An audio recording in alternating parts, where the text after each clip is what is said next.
پێتەڵێم زۆر لە مناڵ ناسکترە، یانی تۆ بێ خزمەتی بکەی ئەو جوچکە بەوە نێ بێتە 3 کیلۆ ئەوە ناگرێتەوە کە بەم شێوەیە بیانوێ بەڕووبوومی کوردستان ئاوا عیبدار بکەن و ئاوا زەرەر لە ئێمەی فەقیر و کەم دەرامەت بنن. ئێمە هیچ شێکمان نییە ئەم کێڵگانە نەبێ، یعنی بەڕاستی زۆر زەرەرێک گەورەمان کردە بەڕاستی ئەم کات تابعاان زەرەرمان کردوەوە سیرکە بازار جاران چۆن بوو، یعنی 2700 دینار بوو لە کێڵگەکانە دابەزیە بە 1900 دینار، یعنی 800 دینار کیلۆیەک مامر دابەزیە.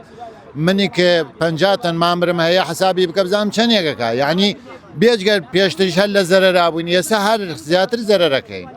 یعنی شتێکەیە تۆ لێرە هەموو شتێبێت تێکەڵ یەک نەکەی برای بەڕێزم، هەموو شتێت تێکەڵ نەکەی. تۆ چەند دەواژندارێک بە ینی بە پەنجەی دەست ئەژمێریان نابێت تۆ تێکەڵ 2000 دەواژنداری بکەیت کە پێشتر خزمەتێکی زۆریان بەم کورسانە کردەوە بۆم وڵاتە کردەوە. من خۆم لە چەند ساڵە دەواژندارم طبعا قابل ئێمە چیە خۆین خۆ شتێکی تر لە شوێنێکی تر ناغێر وڵا هەر بەربوومەکەی خۆمانای خۆین.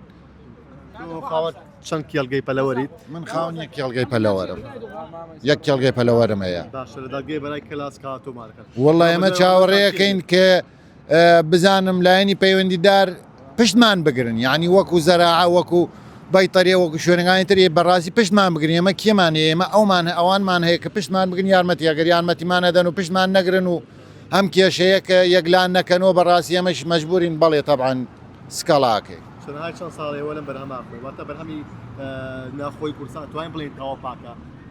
وەڵڵاهی 100% من نەڵێم پاکە، بەڵێ زۆر پاکە، هیچ کێشەیەکمان نییە. ئێمە یعنی بازێ شتێکە تێتەوە لە میداکانە لە ئەتەرنێت ئەم شتانە بڵاوێتە شتیوان نییە. تۆ سیر کە بازێ شتەیە کە مریشکێک کلێ ئەوەنە بچووکە ئەبێت چۆن تەحمل زۆر چشتەیە نایکات بۆکو مناڵ بە خاوەنێکەکەینەمە شەو ڕۆژ لە گەرما و سەرما و تحینی بۆ دانێن کە ئەم مریشکە بە جوانترین شێوە پەروەردە بکرێت. لەبەرێک شوێنە بە کورتی لە مناڵ ناسکترە مریشکانە؟ بەڵێ بالفعل بەڵێ پێتەڵێم زۆر لە مناڵ ناسکترە، یانی تۆ بێ خزمەتی بکەی ئەو جوچکە بەوە نێ بێتە 3 کیلۆ.